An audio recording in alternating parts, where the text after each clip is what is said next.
அஸ்ஸலாமு அலைக்கும் வரஹ்மத்துல்லாஹி வபரகாத்துஹு. அல்ஹம்துலில்லாஹ். கண்ணியமிக்க மாணவர்களே, மாணவிகளே, அல்லாஹுடைய மிகப்பெரிய கிருபையின் காரணமாக நூருல் இதாஹ் என்ற அற்புதமான ஹனஃபி ஃபிக்ஹ் சட்ட அழகான கிதாபை நாம் தொடர்ந்து பார்த்து வருகிறோம். இதுவரை அல்லாஹுடைய கிருபையினால் 31 பாடங்களை நாம் நிறைவு செய்து விட்டோம். கடந்த 31வது பாடத்திலிருந்து நாம் கிதாபு ஸலாஹ் என்ற இஸ்லாத்தினுடைய அடிப்படை இபாதாத்துகளில் அந்த இபாதாத்துகளில் முதன்மையான அஸ்ஸலாஹ் என்ற தொழுகை, அதனுடைய விளக்கங்கள், அதனுடைய ஃபர்தியத்து, அதனுடைய உருவாக்கம் அனைத்தையும் நாம் விரிவாக பார்த்தோம். ஸலாஹ் என்பது தொழுகை. அந்த தொழுகையினுடைய பாடத்தில் இப்போது 32வது பாடத்தில் நாம் வந்திருக்கிறோம். தொழுகையினுடைய பாடத்தில் 2ஆம் பகுதிக்கு நாம் வந்திருக்கிறோம். இந்த பகுதியில் நாம் பார்க்க இருக்கின்ற தலைப்பு தொழுகையின் நேரங்கள் என்றால் ஷரியத்தினுடைய தொழுகை அனைத்தும் நேரங்களை கொண்டு குறிப்பிடப்பட்டுள்ளன என்ற திருக்குர்ஆனுடைய வசனத்தை கடந்த பாடத்திலே நாம் தெளிவுபடுத்தி இருந்தோம். எனவே எந்தெந்த தொழுகை எந்தெந்த நேரத்தில் தொழ வேண்டும் என்பதை இங்கே நாம் கொஞ்சம் தெளிவாக பார்த்து விடலாம். ஒவ்வொரு தொழுகையினுடைய ஆரம்ப நேரம் என்ன, அதனுடைய முடிவு நேரம் என்ன என்பதை எல்லாம் இங்கே நாம் தெளிவாக பார்ப்போம். அல்ஹம்துலில்லாஹ். கண்ணியத்திற்குரியவர்களே, இந்த சேவைகள் எவ்வித தொய்வின்றி தொடர்ந்து நடைபெறுவதற்காக தாங்கள் துவா செய்யுங்கள். இன்னும் நமது ரகீப் எஜுகேஷன் ட்ரஸ்டிற்கு தாங்கள் ஆதரவுகள் தாருங்கள்.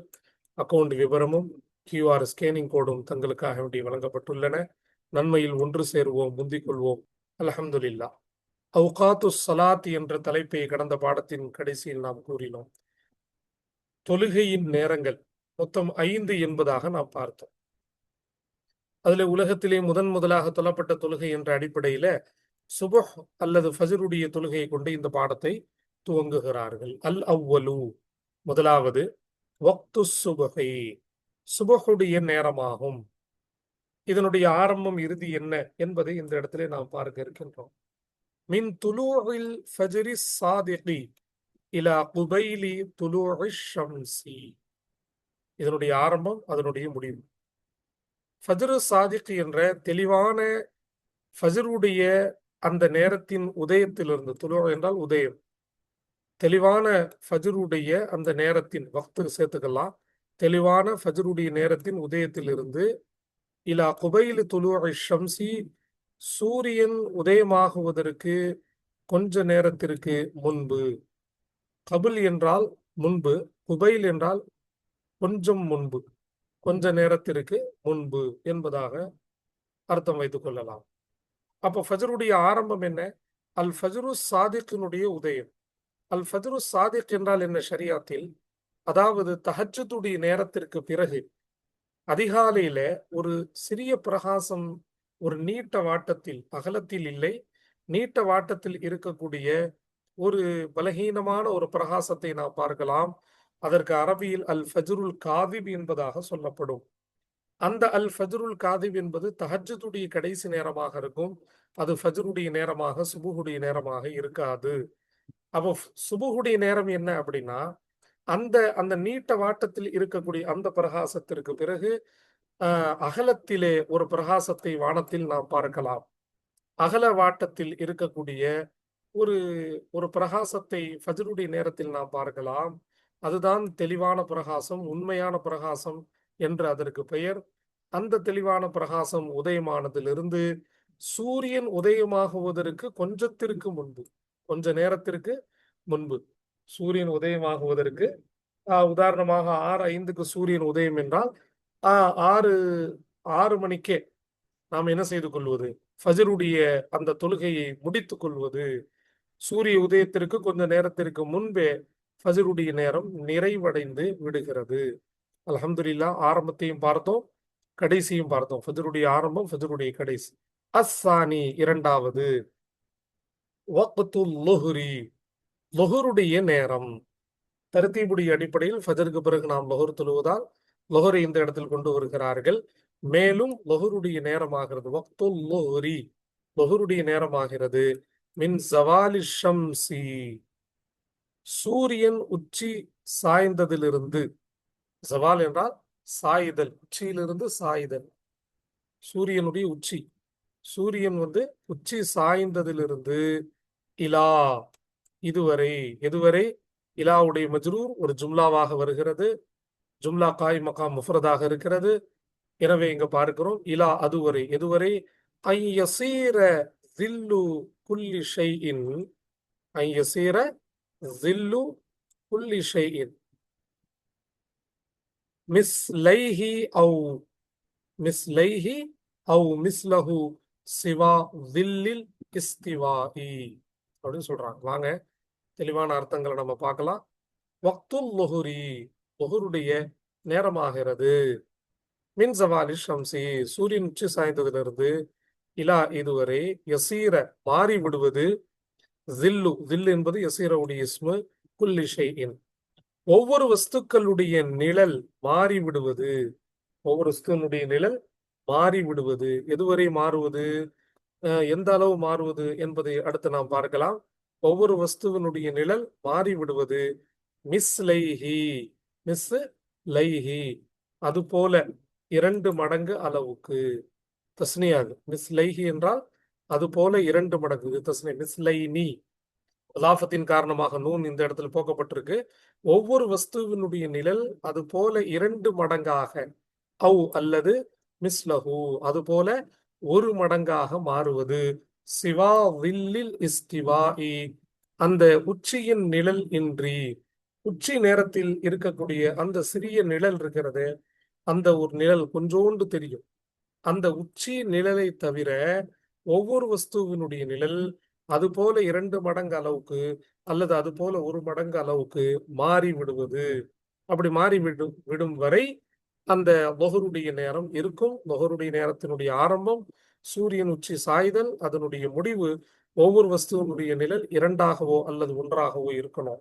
அது என்ன ஒவ்வொரு வஸ்துவனுடைய நிழல்? அதாவது பழங்காலத்து மஸ்ஜிதுகளில் நாம் பார்க்கலாம், மொட்டை மாடிகளில் கடிகாரம் இல்லாத காலங்களில் நாம் நிறைய மஸ்ஜிதுகளை பார்த்திருப்போம்.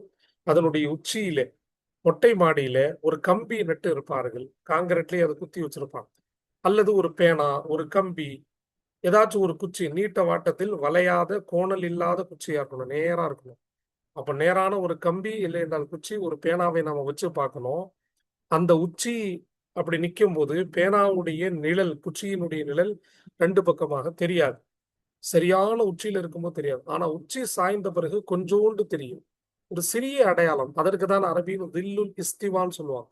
கரெக்டா உச்சியில இருக்கும்போது ஒரு சிறிய நிழல் தெரியுமே, அந்த நிழல் இல்லாம அதுக்கு அடுத்து அங்கிருந்து நாம அப்படியே பார்ப்போம். அதனுடைய நிழல் 2 மடங்கு அளவுக்கோ அல்லது 1 மடங்கு அளவுக்கோ அதனுடைய நிழல் அப்படியே நீண்டுகிட்டு போகும் வரை லொஹருடைய நேரம் இருக்கும். இந்த விளக்கத்தை சொல்வதற்கான காரணம், ஷரியத்தினுடைய இது போன்ற சட்டங்கள் எழுதப்படும் பொழுது, தொகுக்கப்படும் பொழுது கடிகாரங்கள் அந்த நேரத்தில் இல்லை. இது எல்லா காலத்திற்கும் பொருத்தமான ஒரு விளக்கமாக கூட இது இருக்கிறது. இருந்தால் கடிகாரம் இருந்தாலும் இல்லாவிட்டாலும் இந்த விளக்கத்தை நாம் தெளிவாக பார்க்கலாம். சரி, இங்க பார்க்க வேண்டிய 2வது முக்கியமான விஷயம், ஒவ்வொரு வஸ்துவனுடைய நிழல் 2 மடங்கா அல்லது 1 மடங்கா அப்படின்னா, இதற்கு தான் இங்க கீழே பதில் தருகிறார்கள்.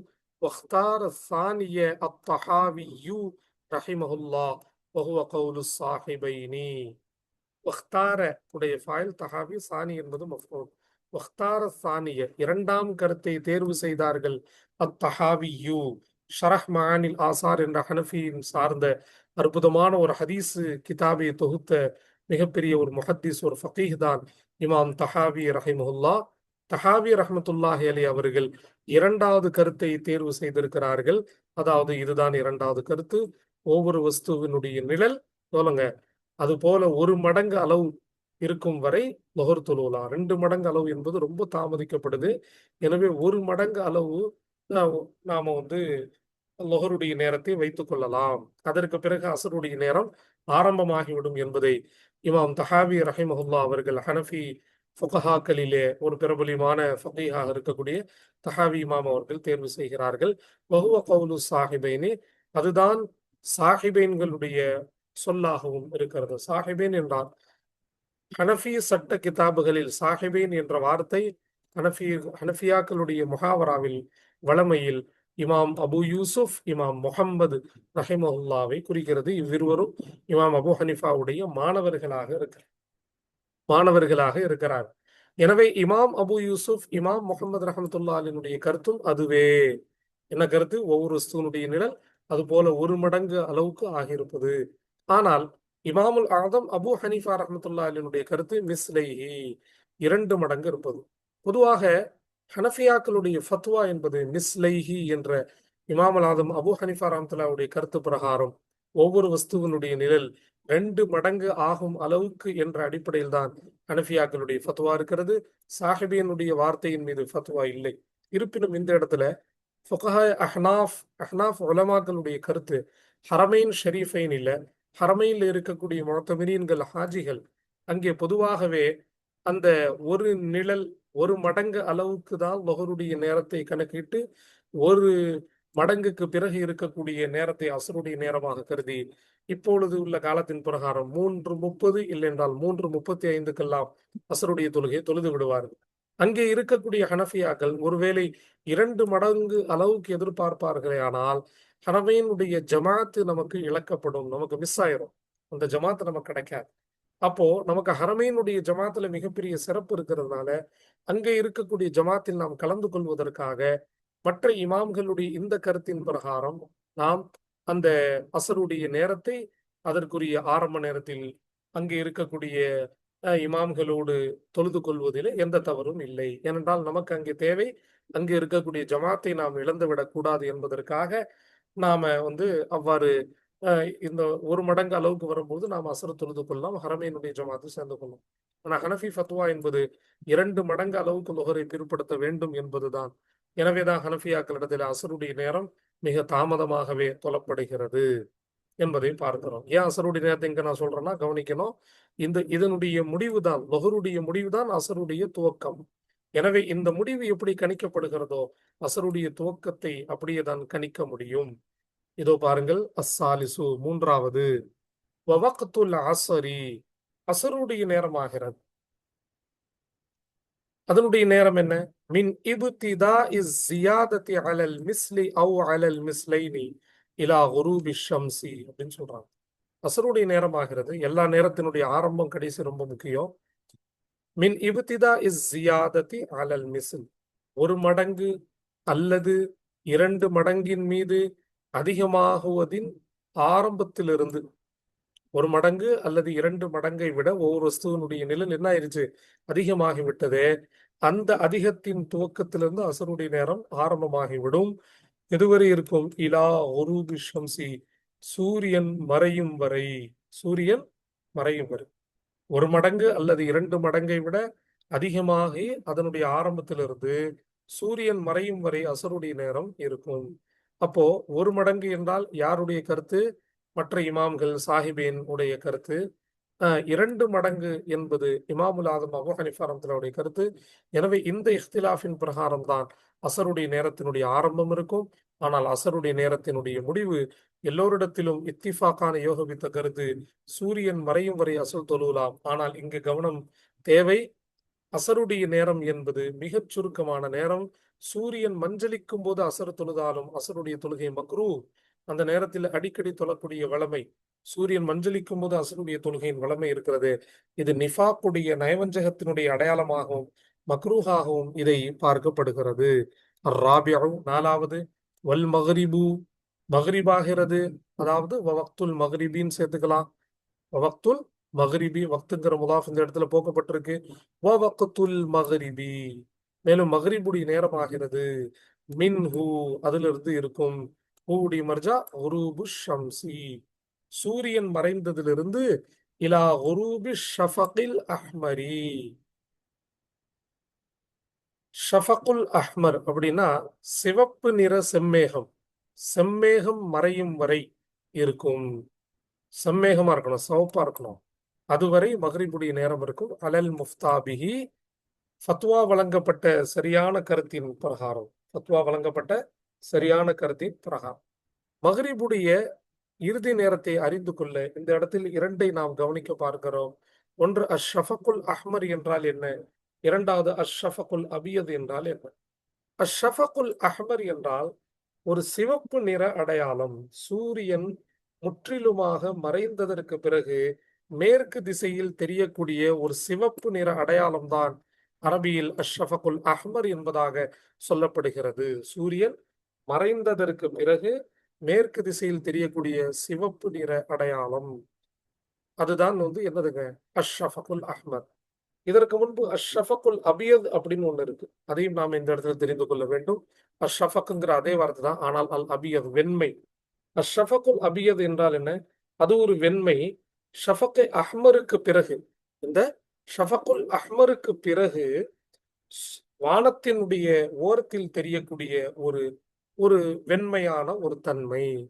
இந்த சிவப்பு நிற தன்மை மறைந்ததற்கு பிறகு அந்த வானத்தினுடைய மேற்கு திசையில் தெரியக்கூடிய ஒரு வெண்மை நிற ஒரு தன்மை தான் அஷ்ஷஃபகுல் அஹ்மர். சரிங்க. இந்த இடத்துல மகரிபுடைய நேரம் என்ன என்று பார்க்கும் பொழுது, சரியான ஃபத்வா வழங்கப்பட்ட கருத்தின் பிரகாரம் சூரியன் மறைந்து செம்மேகம் மறையும் வரை, அஷ்ஷஃபகுல் அபியது வர்றதுக்கு முன்னாடியே அஷ்ஷஃபகுல் அஹ்மர் மறையும் பொழுது மகரிபுடைய நேரம் முடிஞ்சிரும். நம்முடைய கடிகார நேரத்திற்கு தகுந்தாற்போல் பார்க்கும் பொழுது ஏறக்குறைய 45 நிமிடங்கள் மகரிபுடைய நேரமாக பார்க்கப்படுகிறது. சில ஃபுகஹாக்களிடத்துல ஷஃபகை அஹ்மர் வரைக்கும் அனுமதிக்கப்பட்டிருக்கு, அது 1 மணி நேரம் ஆகும். ஆனா இங்க நம்முடைய ஹனஃபியாக்களுடைய ஃபத்வா என்னவென்றால், ஒரு 45 நிமிடத்திற்குள் இந்த ஷஃபகுல் அஹ்மர் மறைந்துவிடும்.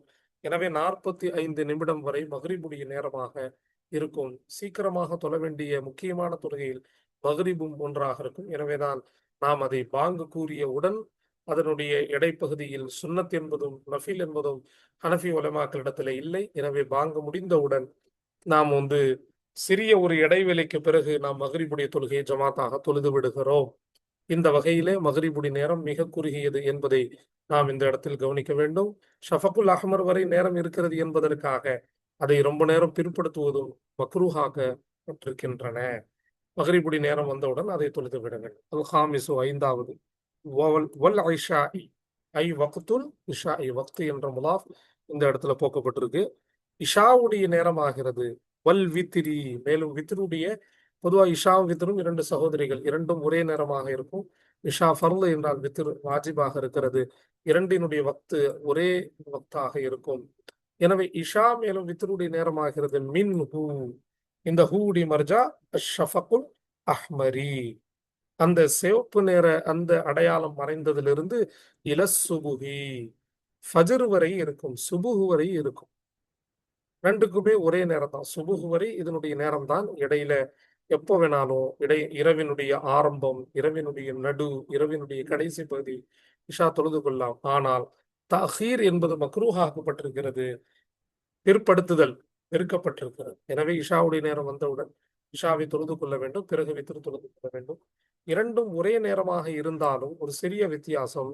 இந்த இரண்டில் இஷாவை முற்படுத்த வேண்டும், வித்திரை பிற்படுத்த வேண்டும். வித்திரை இஷாவுக்கு முன்பு தொழுவது கூடாது என்பதை இந்த இடத்தில் நமக்கு தெளிவுபடுத்துவார்கள். இதோ பார்க்கலாம். அல்ஹம்துலில்லாஹ்.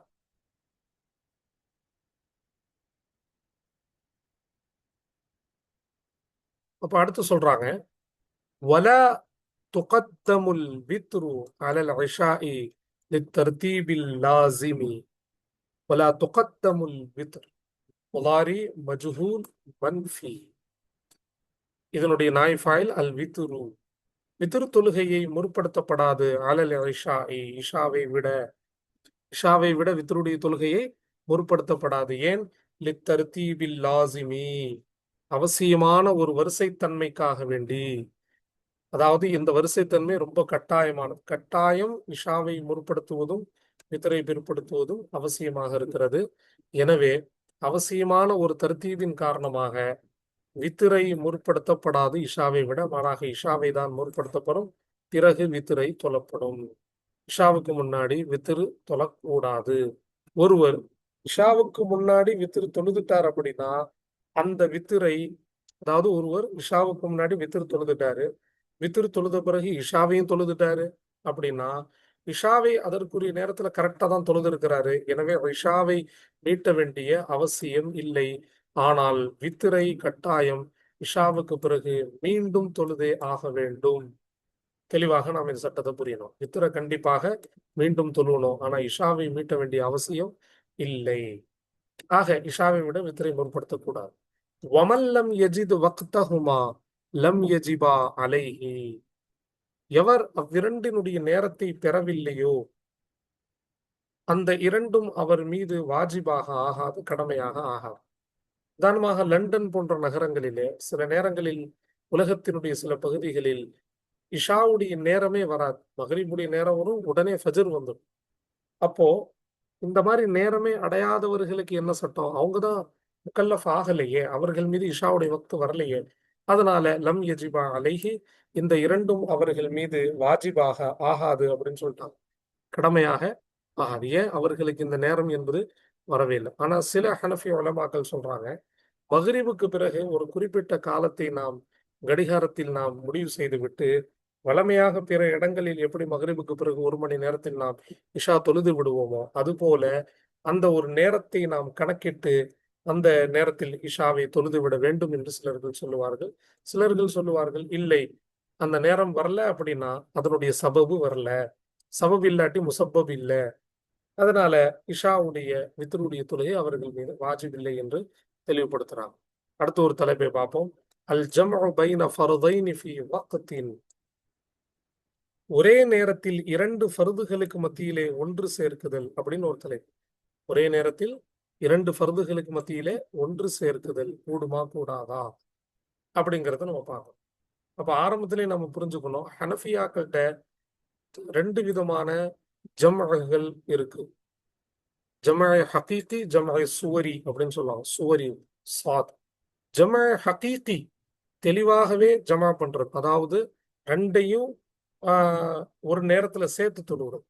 உதாரணமாக லொஹருடைய நேரத்துல அசரை சேர்க்கிறது, மகரிபுடைய நேரத்துல இஷாவை சேர்க்கிறது. இந்த மாதிரி ஜம்அ ஹகீகி ஹனஃபியாக்கள்கிட்ட எப்பவுமே கிடையாது. அந்த அரஃபா முஸ்தலிஃபாவை தவிர வேற எங்கேயுமே ஜம்அ ஹகீகி கிடையாது. ஆனா ஹனஃபியாக்கள்கிட்ட ஜம்அ சுவரி இருக்கு. சுவரி என்றால் சூரத், வடிவம் தான் ஜமா மாதிரி தெரியும், ஆனால் அது ஜமா கிடையாது. அந்த ஜமா சூரி எப்போ நடக்கும் அப்படின்னா, அதாவது பயணத்தினுடைய ஒரு நிர்பந்தம் இருக்கும் பொழுது லொஹரை அதனுடைய கடைசி நேரத்திலும் அசரை அதனுடைய ஆரம்ப நேரத்திலும் தொழுவது ஹனஃபியாக்கள்கிட்ட பிற நேரங்களில் கூடும். ஆனால் ஜமய ஹகீகி என்பது அரஃபா முஸ்தலிஃபாவை தவிர்த்து வேற எங்கும் ஹனஃபி உலமாக்களிடத்துல அனுமதிக்கப்படாது. அவ்வளவு முதலாவது பார்க்கிறோம். வலா யுஜ்மஉ பைன ஃபர்தைனி ஃபீ வக்தின் பிஉஸ்ரின். 2 ஃபர்துகளுக்கு மத்தியிலே ஒன்று சேர்க்கப்படாது. லா யுஜ்மா ஃபஅல முதாரி மஜ்ஹூல் மன்ஃபி, சேர்க்கப்படாது ஃபீ வக்தின், ஒரே நேரத்துல பிஉஸ்ரின், தங்கடத்தின் காரணமாக. எப்பவுமே நம்மள்ட்ட கூடாது. எந்த தங்கடத்தையும் வெளிப்படுத்தி ஒரே நேரத்துல 2 ஃபர்லை ஒன்று சேர்க்கிறது கூடாது. ஏனென்றால் நம்மிடத்துல சபபு ரொம்ப முக்கியம். சபபு இல்லாமல் தொழுகை என்பது இல்லை. ஒரே நேரத்துல சேர்க்கக்கூடாது. ஆனா அனுமதி கொடுக்குறாங்க. இல்லா ஃபி அரஃபத லில் ஹாஜி பிஷர்த்தில் இமாமில் ஆதமி வல் இஹ்ராமி. ஒருவேளை ஜமா செய்வதாக இருந்தால் ஹனஃபியாக்கள்கிட்ட 3 ஷர்த் இருக்கு, 3 நிபந்தனை. அந்த 3 நிபந்தனை தான் இந்த இடத்தில் தெளிவுபடுத்துகிறார்கள். இல்லா ஃபி அரஃபத, அரஃபா உடைய நாளிலே. இந்த இடத்துல அரஃபா என்பதற்கு அரஃபா உடைய நாள் என்று பொருள் வைப்பது பொருத்தமானதாக இருக்கும். அதாவது துல்ஹஜ் மாதத்தினுடைய அந்த 9வது பிறை அரஃபாவுடைய நாளிலே ஹஜ்ஜு செய்யக்கூடியவருக்கு ஜமா செய்வதற்கு, ஒன்று சேர்த்து தொழுவதற்கு அனுமதி இருக்கிறது. அரஃபாவுடைய நாளினுடைய லொஹர் அசரை ஒன்றாக லொஹருடைய நேரத்தில் தொழுவதும், அன்றைய இரவு முஸ்தலிஃபாவிலே மகரிபையும் இஷாவையும் இஷாவுடைய நேரத்தில் தொழுவதும் ஹாஜிக்கு அரஃபாவுடைய நாளிலே அனுமதி இருக்கிறது. 2வது சொல்றாங்க, பிஷர்த்தில் இமாமில் ஆதமி, ஒரு பெரிய இமாமுடைய நிபந்தனையை கொண்டு, அதாவது எல்லோரையும் ஹஜ்ஜின் பக்கம் கொண்டு போகக்கூடிய, ஹஜ்ஜுடைய செயல் திட்டங்களை விளக்கி காட்டக்கூடிய ஒரு பெரிய இமாமுடைய தலைமையிலே அங்க ஜமா செய்வது கூடும். ஒரு பெரிய இமாமுடைய தலைமையில் அவருடைய இக்திதாவில் பின்பற்றி என்ன செய்யலாம்? ஜமா செய்யலாம். 2ஆச்சா? வல் எஹ்ராமி, 3ஆவது ஷர்த் ஹனஃபியாக்கள்கிட்ட எஹ்ராமுடைய நிபந்தனையை கொண்டு. பிஷருத்தில் எஹ்ராமின் இந்த இடத்துல அர்த்தம் பண்ணிடணும். பிஷருத்தில் எஹ்ராமி, எஹ்ராமுடைய நிபந்தனையை கொண்டு. அப்ப அரஃபாவுடைய இடமா இருக்கணும், இமாமுல் ஆதமுடைய பின்பற்றுதல் இருக்கணும், 3வது எஹ்ராம் இருக்கணும். இமாமுல் ஆதம் என்றால் நம்ம தவறா புரிஞ்சுக்க வேண்டாம். இமாமுல் ஆதம் அபு ஹனீஃபா கிடையாது இது. மாறாக அந்த ஹாஜிகளில் ஒரு பெரிய இமாம், அவரை பின்பற்றி தான் நம்ம ஜம்மு செய்யணும். மூணாவது, ஜம்மு செய்யக்கூடியவர்கள் எஹ்ராம் அணிஞ்சிருக்கணும். அங்குள்ள ஹாதிமீன்கள் ஹித்மத் செய்யக்கூடியவர்களுக்கு ஹனஃபியாக இருந்தால் அவர்களுக்கு இது அனுமதி இல்லை. ஆக இந்த 3 ஷர்த்தின் அடிப்படையில் 2 ஃபர்துக்கு மத்தியிலே ஒன்று சேர்ப்பது ஹனஃபியாக்களுக்கு கூடும். அஸ்ஸானி, இரண்டாவது, ஃபயஜ்மஉ பைன லுஹுரி வல் அஸ்ரி ஜமஅ தக்தீமின். லுஹுர் மேலும் அசருக்கு மத்தியிலே ஒன்று சேர்ப்பார். அந்த முஸல்லி என்ன செய்வார்? ஒன்று சேர்ப்பார். அரஃபாவிலே, அரஃபா மைதானத்திலே இமாமுக்கு பின்னால் இஹ்ராமுடைய நிலையில் ஒன்று சேர்ப்பார். ஜமஅ தக்தீமின், முற்படுத்தக்கூடிய ஜமஆக ஒன்று சேர்த்து தொழுவணும். ஆனா எப்படி செய்யணும்? லொஹருடைய நேரத்தில் அசரையும் சேர்த்து தொழுவார். அசருடைய நேரத்தில் லொஹர் தொழுவதில்லை, மாறாக லொஹருடைய நேரத்தில் அசரையும் சேர்த்து முற்படுத்தி தொழக்கூடிய ஜமஆக தொழுவார். அடுத்து சொல்றாங்க சாலிசு, மூன்றாவது, வயஜ்மஉ பைனல் மக்ரிபி வல் இஷாஇ பிமுஸ்தலிஃபத. மக்ரிப் மேலும் இஷாவுக்கு மத்தியில் ஒன்று சேர்ப்பார். பிமுஸ்தலிஃபத, முஸ்தலிஃபாவில் ஒன்று சேர்ப்பார். முஸ்தலிஃபாவில் ஒன்று சேர்ப்பார். முஸ்தலிஃபா என்றால் எப்போ? அதே துல்ஹஜ் 9. அரஃபா என்பது துல்ஹஜ் 9 பகல். முஸ்தலிஃபா என்பது துல்ஹஜ் 9 முடிந்து அன்றைய மாலை 10க்கு முன்னாலே இருக்கக்கூடிய அந்த இரவு. அந்த இரவில் முஸ்தலிஃபால தான் போய் ஜம்மு செய்யணும். முஸ்தலிஃபாவுடைய வழியில் ஜம்மு செய்யக்கூடாது. முஸ்தலிஃபா என்ற இடத்தில் மக்ரிபையும் இஷாவையும் ஜமஅ தஅkhir, அது ஜமஅ தக்தீம் அரஃபாவிலே லுஹர் அசர். முஸ்தலிஃபாவிலே ஜமஅ தஅkhir, பிற்படுத்தக்கூடிய ஜமா மக்ரிபையும் இஷாவையும் சேர்த்து தொழுவாங்க. எங்க? முஸ்தலிஃபால போய் சேரணும், வழியிலெல்லாம் தொழக்கூடாது என்பதை அடுத்த வாசகத்தில் நமக்கு தெளிவுபடுத்துவார்கள். வழியில தொழுவதற்கு அனுமதி இல்லை சொல்றாங்க பாருங்க. வலம் தஜுஸ் ராபிஉ, நாலாவது என்ன சொல்றாங்க? வலம் தஜுஸில் மக்ரிபு ஃபி தரீகி முஸ்தலிஃபத. முஸ்தலிஃபாவுடைய பாதையில் மக்ரிப் என்பது ஜாயிஸ் ஆகாது. ஜாஸ யஜூஸுடைய லம் தஜுஸ், மக்ரிபுடைய தொழுகை என்பது ஜாயிஸ் ஆகாது. ஃபி தரீகி முஸ்தலிஃபத, முஸ்தலிஃபத்தா தான் படிப்போம். ஏனென்றால் இது கைர முன்சரிஃப், இதுக்கு ஜர் வராது, தன்வீன் வராது. முஸ்தலிஃபா போகக்கூடிய வழியிலே மக்ரிப் தொழுவது என்பது அனுமதி இல்லை. ஹனஃபியாக்கள்கிட்ட கண்டிப்பா முஸ்தலிஃபால போய் தான் ஜமஅ தஅkhir செய்யணும். இரண்டையும் தாமதமாக இஷாவுடைய நேரத்தில் மக்ரிபையும் இஷாவையும் தொழுவலாம் என்பதாக தெளிவுபடுத்துகிறார்கள். கணியத்திற்குரிய அல்லாஹ்வின் நல்லடியார்களே, இங்கே நாம் அடுத்தபடியாக பார்க்க இருக்கின்ற ஒரு இது முஸ்தஹப்பான நேரங்களை நாம் பார்க்க இருக்கின்றோம். அல் முஸ்தஹப்பு மின் அவுகாத்தி ஸலாத்தி. அல் முஸ்தஹப்பு மின் அவுகாத்தி ஸலாத்தி, தொழுகையினுடைய நேரங்களில் முஸ்தஹப்பான நேரங்கள் என்பதாக பார்க்க இருக்கும். முஸ்தஹப்பாக்கப்பட்ட விஷயங்கள், தொழுகையினுடைய நேரங்களில் இருந்து முஸ்தஹப்பாக ஆக்கப்பட்ட விஷயங்கள். இது என்ன? இதுவரை நம்ம என்ன படிச்சோம்? இதுவரை நாம படித்த ஒவ்வொரு தொழுகையினுடைய இப்திதா இன்திஹா, ஆரம்பம் முடிவு என்பது கட்டாய ஆரம்பம் கட்டாய முடிவு.